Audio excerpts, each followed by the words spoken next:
Pop on the intersectional social justice conveyor belt. How dare you! You took our future. Pop on the intersectional social justice conveyor belt. I can't breathe, man. Pop on the intersectional social justice conveyor belt.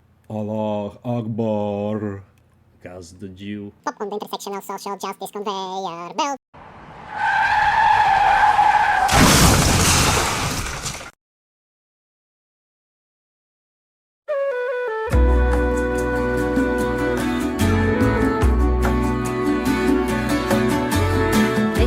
Blian fi real Israeli Stop is fan and the millions heli Bron is britje kri No bron of Palestine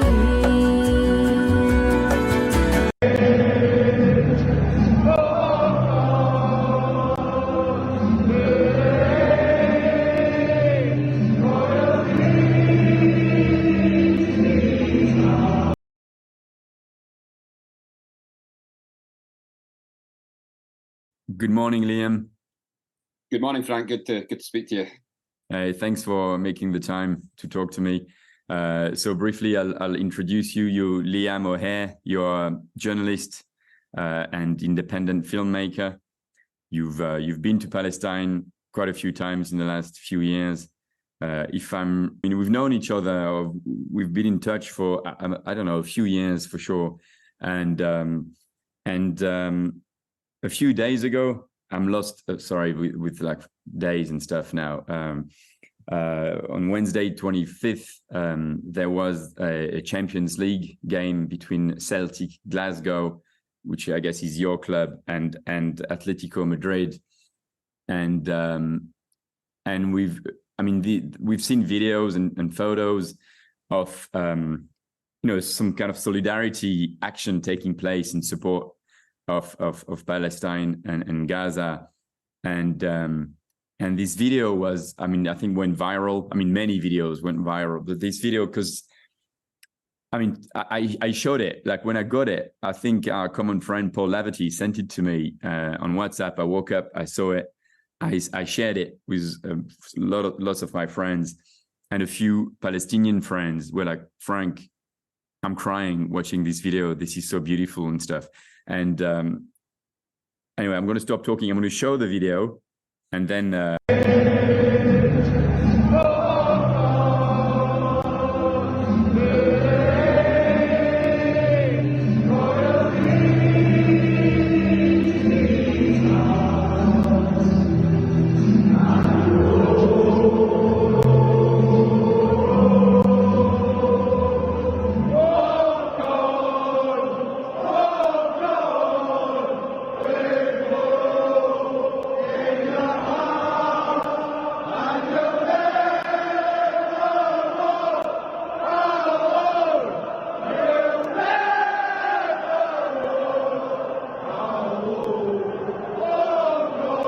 looking at it again, it still like gives me sort of goosebumps. And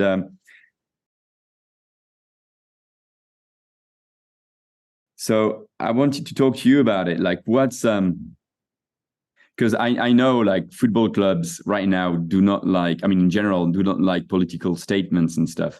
And I know that this action was against club policies. But you were there. First, like, how did you feel when it happened? Can you also tell us what was the song? I know it, but like for people to understand, and what did it mean for you? That Palestinians, you've been there many times. So what did it mean?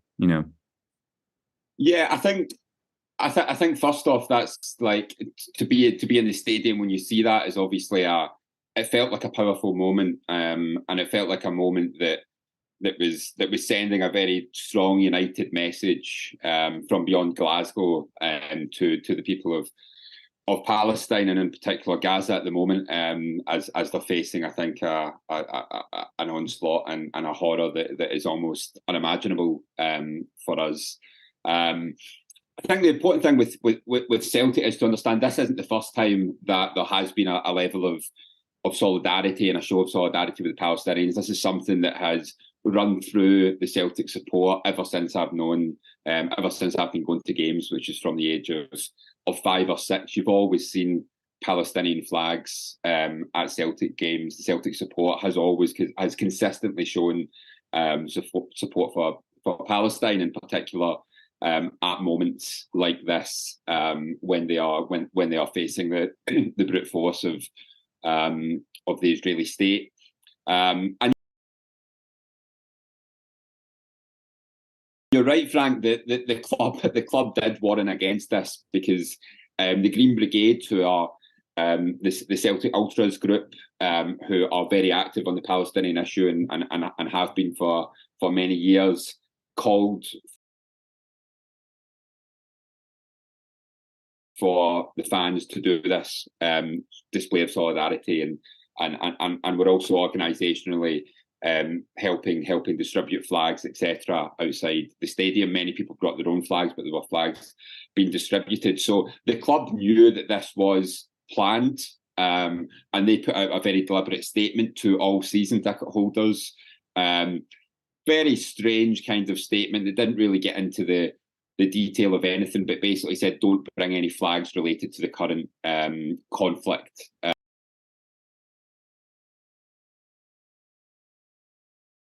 As they called it. The fans basically ignored this. I think, as you can see from the video that he just played, I think the fans basically took it upon themselves to think there are more important things than listening to what the club have to say. The politics of the Celtic board, I think, like many football clubs, is quite removed from the wider fan base. And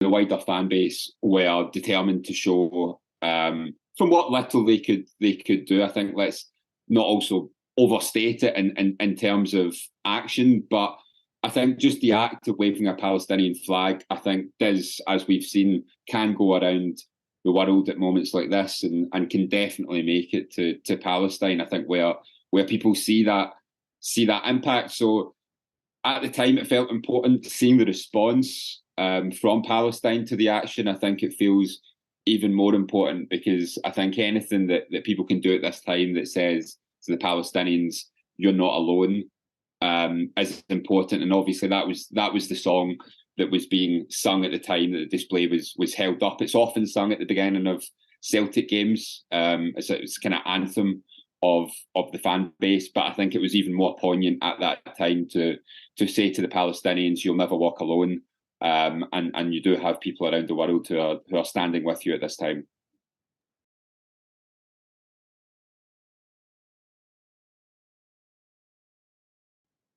Hey, thanks, Liam. Yeah, it's crucial, right? We live in a moment.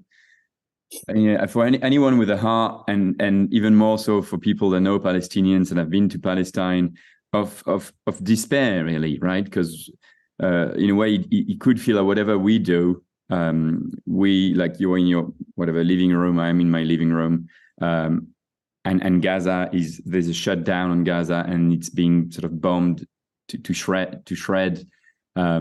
But can you tell us, because you've been to Palestine many times, what do the Palestinians tell you when you're there, in terms of, like, when you're in the street in Glasgow and when the streets of London and stuff? What does it mean to them? Because a lot of people right now tell you, what good does a demonstration do when Gaza is being bombed?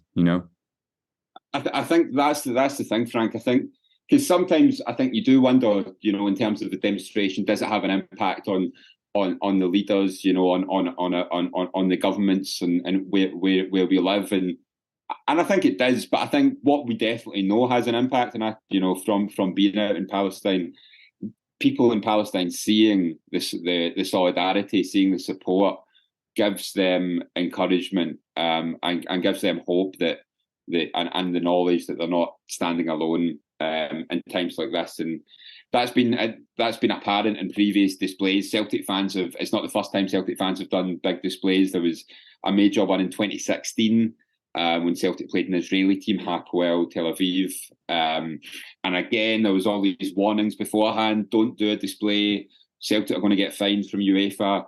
Celtic fans stood up at that point and said, no, there are more important things. Done this massive display, and once again it went out of Palestine, and Celtic were fined at that point by UEFA, and Celtic fans. I don't know if you remember, Frank, or some other people watching this might, that Celtic fans actually launched a fundraiser at the time called Match the Fine for Palestine. I think the fine was about 30 grand, £30,000. Celtic fans ended up raising nearly £200,000, and said, we're not going to pay the fine, we're going to match it. We're going to match it multiple times over, and we're going to send that money straight to Palestine. And that. The children of Gaza are suffering. They have no food or medical supply. But you can help. Please open your heart and make a donation by clicking in the link below. Shukran and God bless you.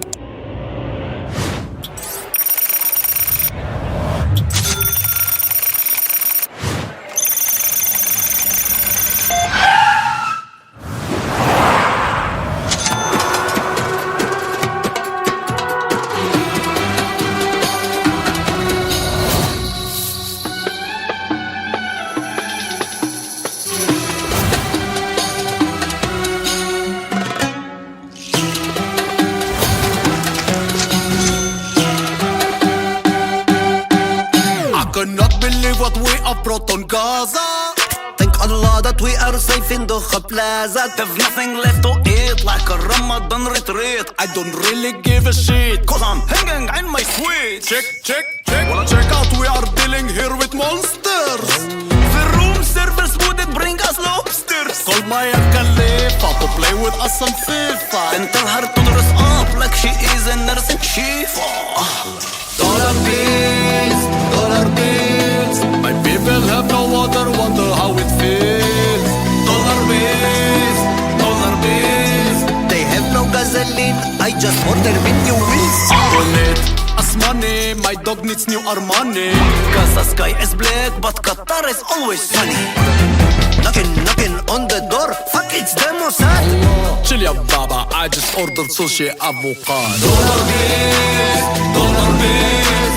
Mash'al is so straight, he just got himself new grills. Dollar bills, dollar bills. Put some Netflix on, I don't want to see the kills. Donate us money, my dog needs new Armani. Cause the sky is black, but Qatar is always sunny. You just gave me money, life is pretty funny. Cause the sky is black, but Qatar is always sunny.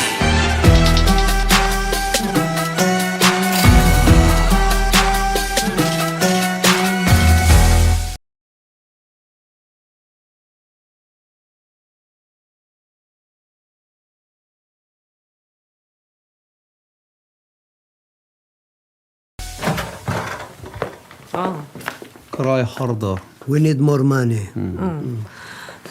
People of the world. Since then, that's led to a really sort of tangible link up and solidarity. So I think moments like this, it's important, and you see people like the Celtic support and other people redoubling their efforts to stand with Palestine, especially despite any sort of warnings or penalty that obviously I think. As people who've been familiar with the Palestinian issue for some time are all aware of all of the kind of warnings and threats, etc., that can come in this environment. Yeah, because we live in a moment. I mean, you've talked about it, where civil disobedience is, in a way, even more so for us with our European white privilege, is a duty, right? It's not even.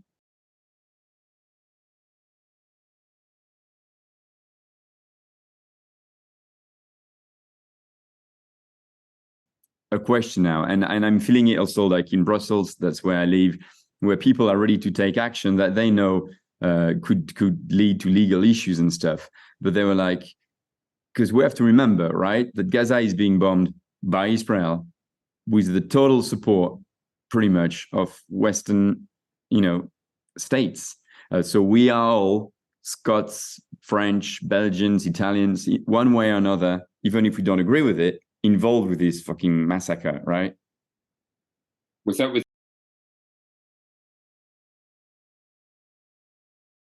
without a doubt, you look at the UN resolution the other day. You look at the countries who voted against and then abstained in it. You look at where the weapons are coming from. Do you know what I mean?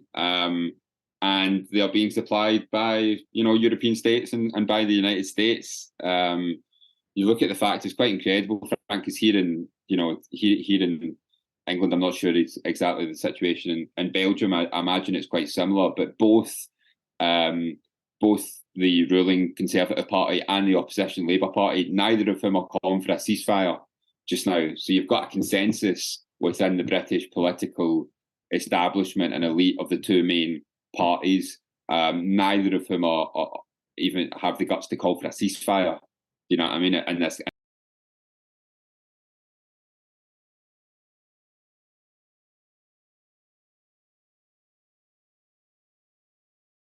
Another question for you, and in a way, I wasn't sure we're going to talk about this, but I mean, I want to, because you're a journalist. Yeah. I mean, I know you know what I'm going to say is right, but people don't understand it. For Israel to be able to raise Gaza to the ground, the step before has to be a massive level of propaganda, right? And for anyone who's followed Israel and the way they work and the way, the US work and the way France works when they want to go to war. I remember actually reading Chomsky about the Second World War, and he was saying you have to remember that at the time the US population was very peaceful. They're very for peace, but to make sure the US went to war with their support, there was a massive propaganda. Chomsky said maybe it's the first major propaganda campaign in history to turn this quite,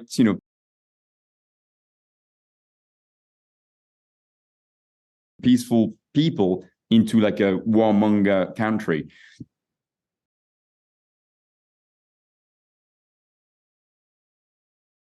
What we've seen the last 2 weeks, starting with the events of October 7th, that in a way, and we have to say it, we have to repeat it, we have to have the balls in a way to do it, because we don't know a lot about what happened on October 7th. We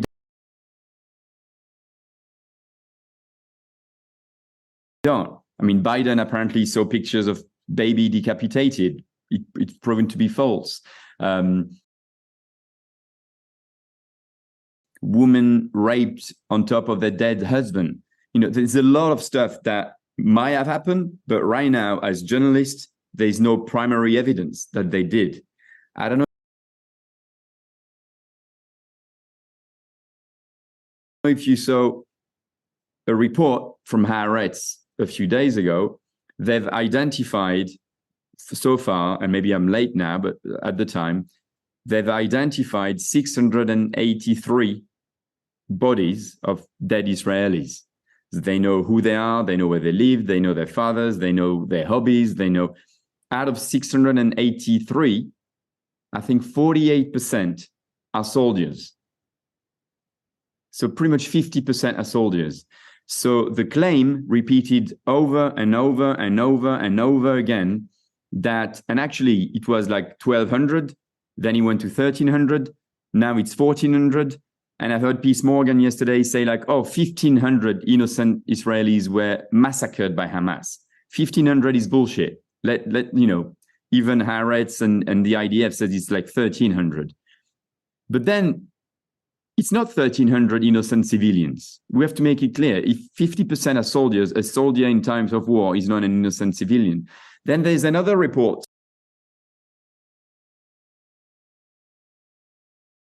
saying from the kibbutz, from people living in the kibbutz, Hamas killed people, but then the IDF came and started to bomb fucking the kibbutz all over and killed civilians.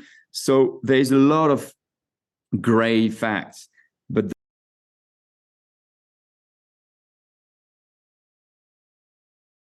the fact that Hamas is now being portrayed as ISIS, which is also so ridiculous when anyone knows anything about ISIS or Hamas, is part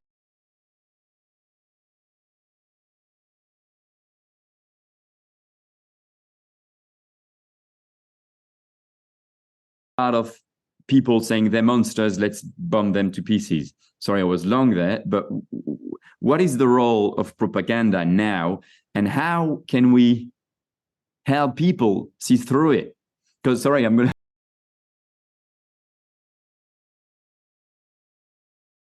end with this, but I remember I was part of the media team of the Free Gaza flotilla, when the flotilla and stuff.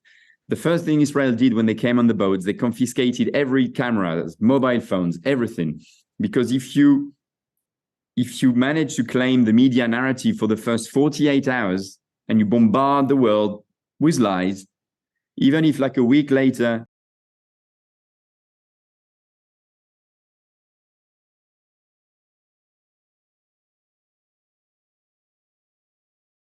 let's see, with Shirin Abu Akleh, a week later, it's like, no, actually, it was you guys who did it. And they're like, yeah, we did it. People forgot, and it's too late, and the massacre happened. Sorry, I went on and on, but what's your take?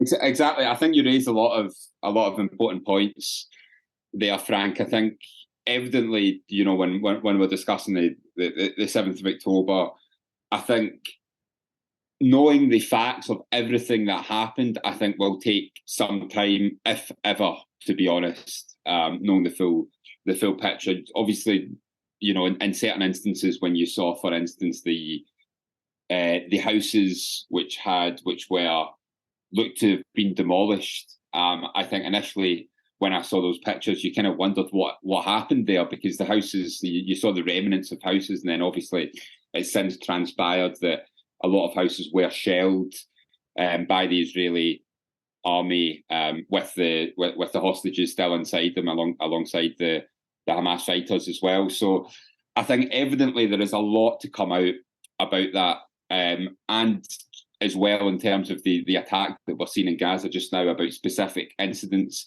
Of course, the Israeli army is pumping out propaganda, and I think in a lot of cases, all they need to do is cast doubt on things, and very often that doubt is enough to take the sting out of any kind of movement towards accountability, any kind of movement, indeed as well towards a ceasefire, because of the horror of some of these actions. So the Israelis often, and this is their playbook in many instances, the Israelis don't need to prove that they didn't do something. All they need to do, and all they attempt to do,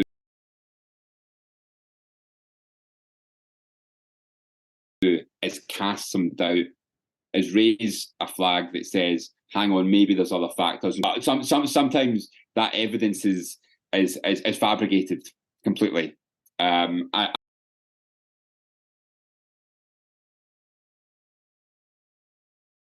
Opportunity to sit down with your prime minister and with our U.S. president, what would you say to them?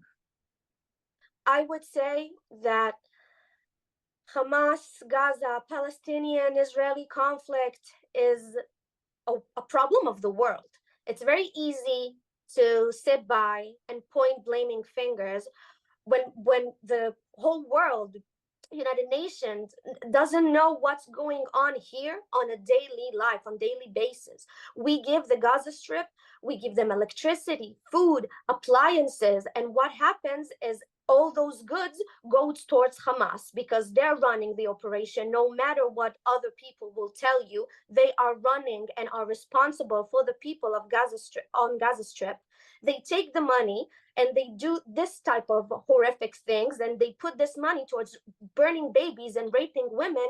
And what happened is there are a lot of people suffering in Gaza, I am sure, but Israel is stuck between a hard and a rock place. We're trying to help, and we're shooting our own foot, because we perceive as the bad people.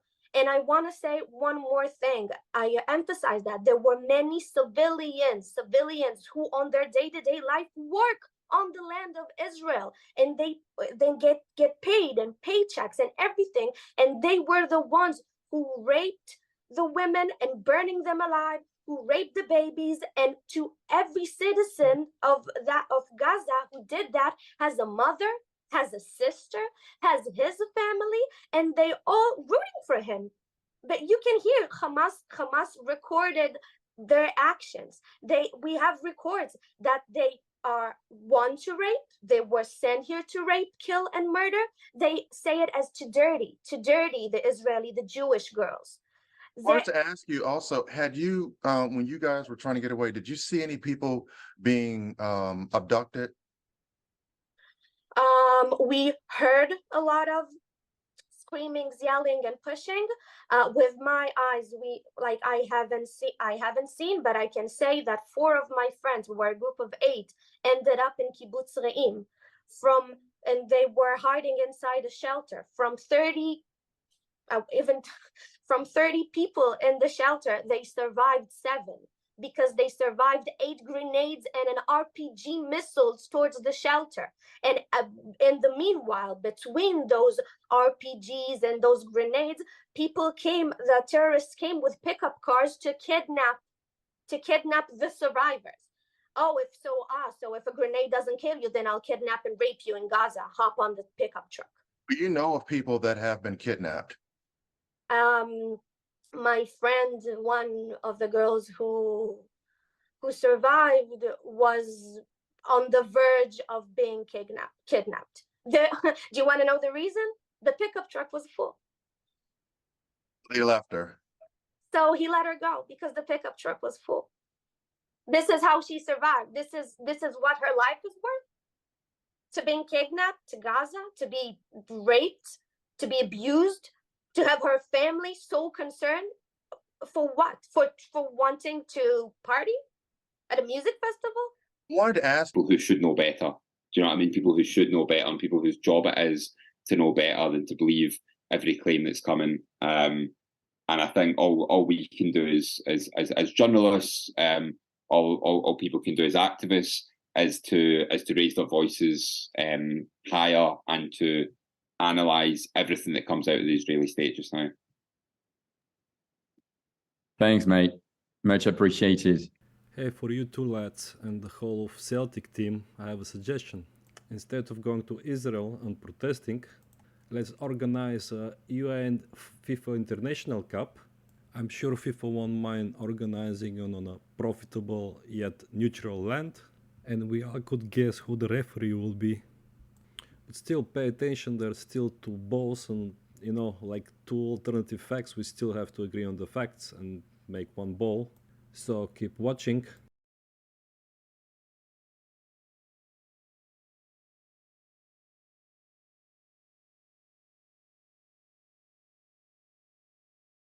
I was a witness to the first year or so of the first Palestinian Intifada, and I witnessed, the behaviour of the Israeli military against the Palestinians. I was disgusted. I was a witness to the absolute endemic racism against the Palestinians. There was no turning back for me then. Is Ireland a natural ally for Palestinians? In 1980, Ireland became the first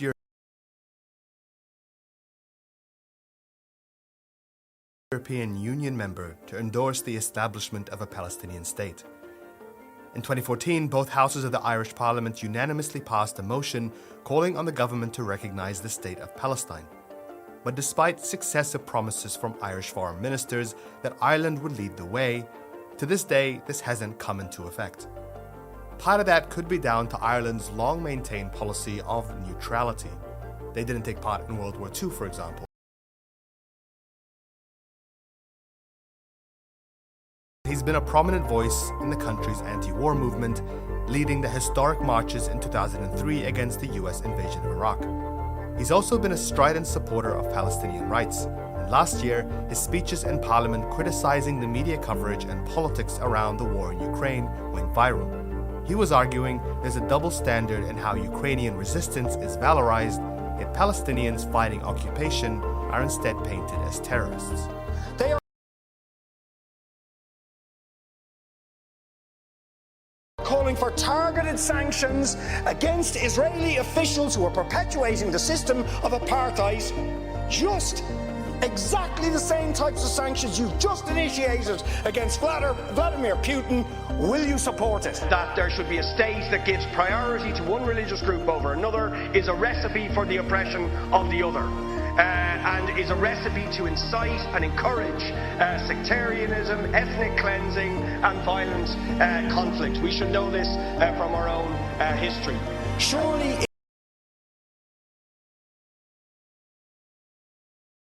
Israel has reached that point where we can say that the sort of action that finally brought apartheid South Africa to heel is necessary for the rogue state and the apartheid state of Israel. Richard Boyd Barrett.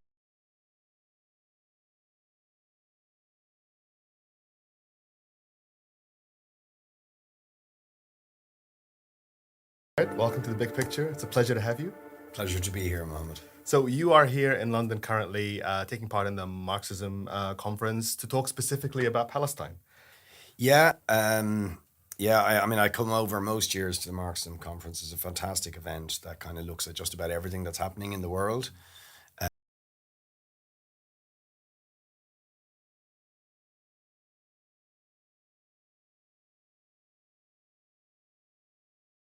But Palestine would always be a major issue at this conference, and obviously it's a major issue for me. And this year we'll be looking at the 75th anniversary of Nakba, and there's a panel that includes Loki, myself, some British-based speakers, Palestinians talking about, what can we say after 75 years of ongoing Nakba? It's not, tragically, the Nakba is not a historical event. It's an ongoing reality for the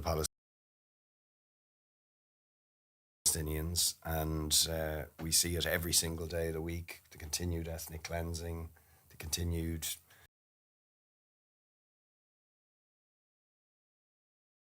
dominant opposition party now, and they would have a good policy on Palestine. They don't go as far as I would like them to go, to be quite honest, but it's a hell of a lot better than the government policy, and they have backed all of these resolutions about the recognition of the Palestinian state, about ending trade, at least with the settlements, and about declaring the seizure of Palestinian territory as illegal, and so on. So I think they would have to act on them if they came into power, and that's very possible in the next year or two, but we'll continue to put pressure on them, because pressure can come on governments. I have seen some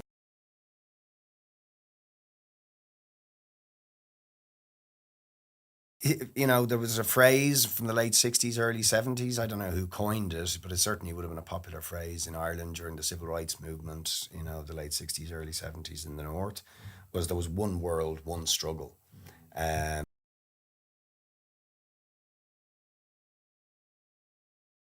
I really believe that in my bones,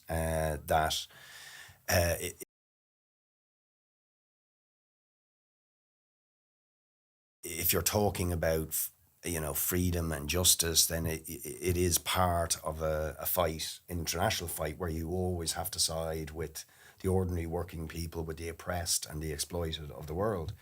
And Palestine is very much pivotal to all of that.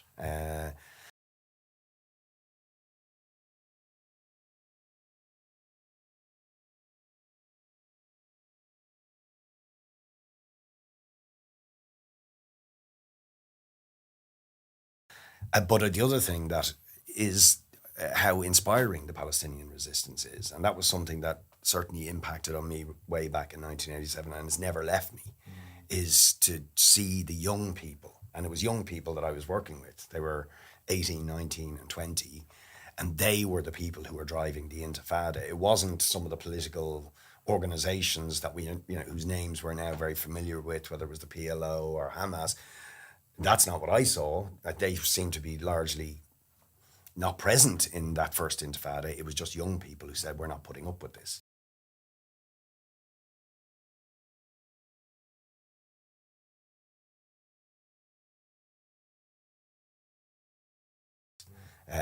who rose up and resisted in the most heroic way against the most unbelievable odds. And I still think that's true today. And I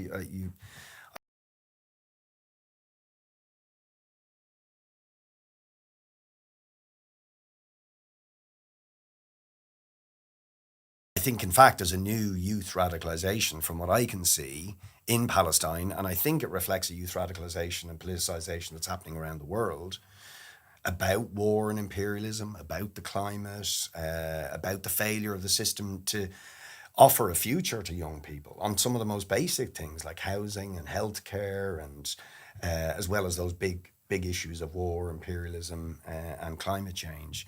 So I'm optimistic in my own way. As terrible as what's happening to the Palestinians is, I think actually we're winning the war of hearts and minds. And you have to win the war of hearts and minds before you win the political battle, in my opinion. But I think we're winning that. And I think the level of awareness about how terrible the oppression and persecution of the Palestinians is as much more widespread across the world than it was when I was 18. And I think that's growing, and that's mostly down to the heroism and determination and resilience of the Palestinian people. But it's also to do with a movement that has grown from that across the world.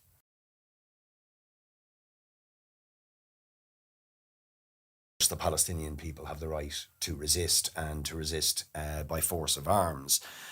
But I do think you have to ask the question, is that always the best way to make the revolution, which is necessary? And I do think there is, to my mind, there's a question mark over that. And I would say that about Ukraine too.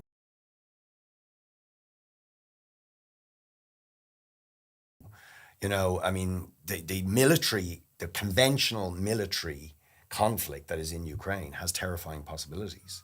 When you think about the potential for nuclear weapons, I have no doubt the Ukrainians have the right to resist what Putin is doing to their country.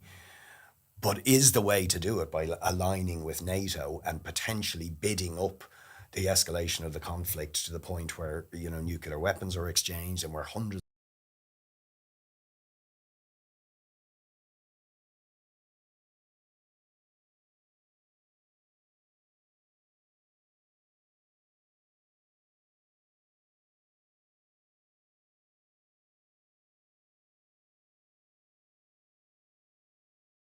of the Ukrainian people to resist an occupation of their land. But I do seriously doubt, question, and disagree with them aligning with NATO, because I don't think NATO give a damn about the Ukrainian people. And I think everything about the record of the powers that dominate NATO show Palestine being one of the key examples, but there are many others. They don't care about the oppressed of the world. They don't care about the occupied of the world. For them, they only have strategic interests. It is strategically in their interest to expand the European Union and NATO as a military alliance to dominate more and more of the world. Just as Putin is about trying to protect his spheres of influence in an imperialistic way. And I'm against both those empires. And I don't think ultimately they have anything to offer the oppressed and the exploited of the world.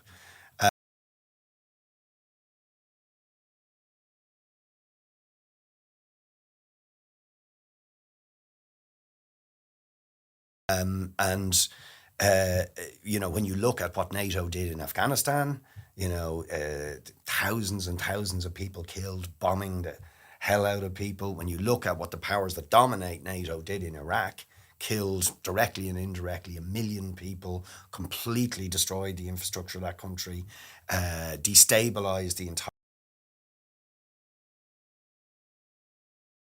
This episode is called A False Flag for a reason.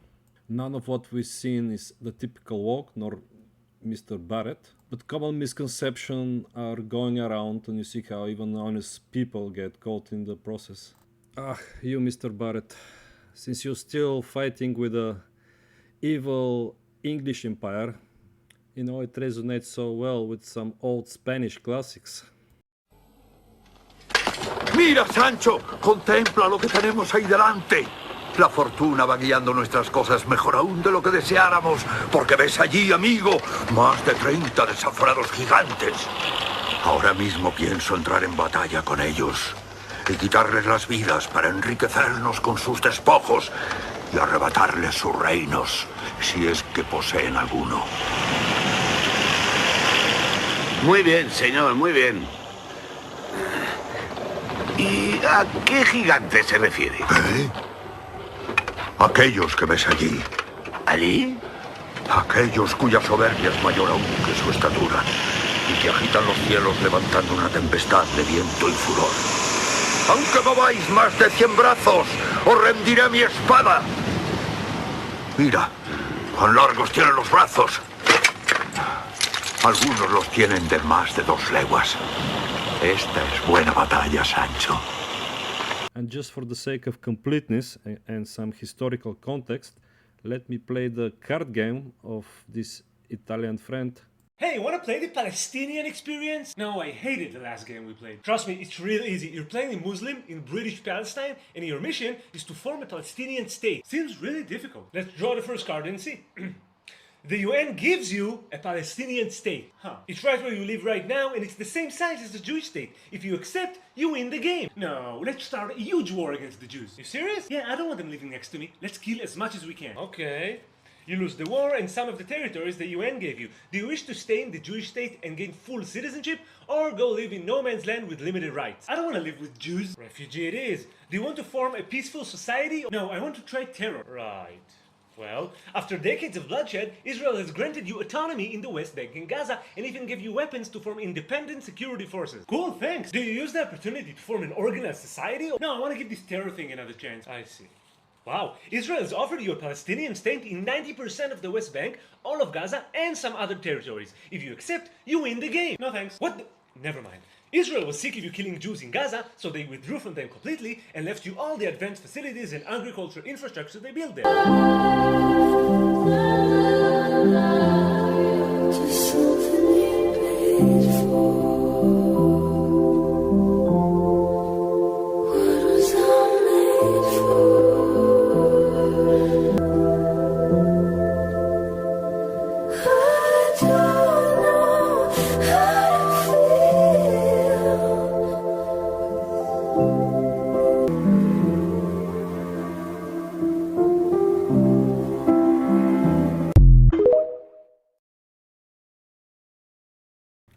Hey, how do I go to this open air prison?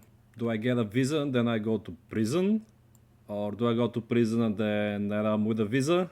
I want to use it to build rockets! You're making this game so much harder. Also, I want to elect Hamas to rule over me. Hamas, the terrorist organization who swore to destroy Israel and kill all Jews. That's the one. Wow. For some reason, Israel once again offered you a state in all the West Bank plus other territories. Nope. If you accept, you win the game. No way, Moses. Once again, Israel offered you... You know what? Let's move on to the next card. Good call. Hamas is planning a massive attack against Israel. Do you try to stop them? Or... Nah, I want to join in. What? I want to join in. Why? I heard the Israelis are having a huge party someplace really close, so I want to rape a Jewish girl, kill her, throw her in the back of a pickup truck, then take her to Gaza so that all my friends could spit on her semi-naked corpse while another friend films everything so we have something to show our grandkids. You kill 1,500 Israelis and kidnap 240. Nice! The Israelis are now absolutely furious and they retaliate big time. They are so aggressive. Anyway, take this. Are you playing the victim card? Yep. Okay. You get tons of likes on TikTok, but you lose the game. I can't believe the Israelis didn't let me win. You might say, the Jews made me lose. Nice. But I wonder how the Irish politics are doing. I'm sure they have a more sober view. There is to be called a racist. I voted for this report because, in principle, I don't have a huge problem with the EU raising money through things like taxing corporate profits, because somebody has to, and God knows member states like my own certainly aren't going to do it. But there is an elephant in the room, and that's the question of why the EU needs to raise all this money for itself. It's just got a €1 trillion budget 2 years ago. Where did all the money go? Well, we all know where it went. The EU blew all that cash on war and weapons. And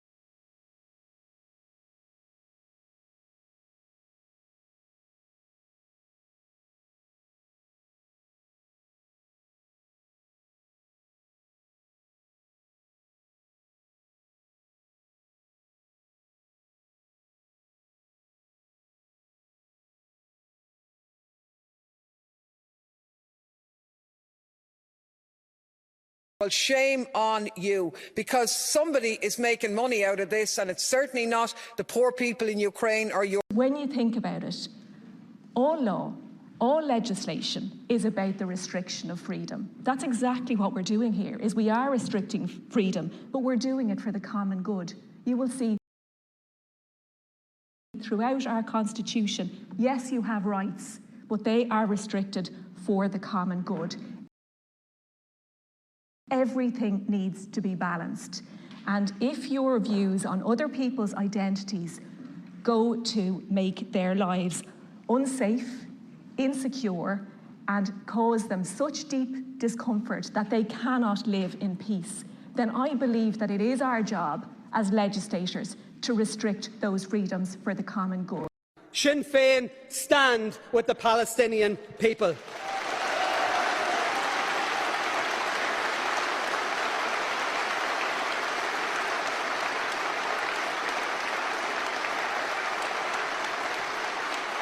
Just as we have stood with those from every corner of the world, of every race and of every creed, who loudly and proudly declare in our thousands, in our millions, we are all Palestinians. In our thousands, in our millions, we are all Palestinians. In our thousands, in our millions, we are all Palestinians. A Karja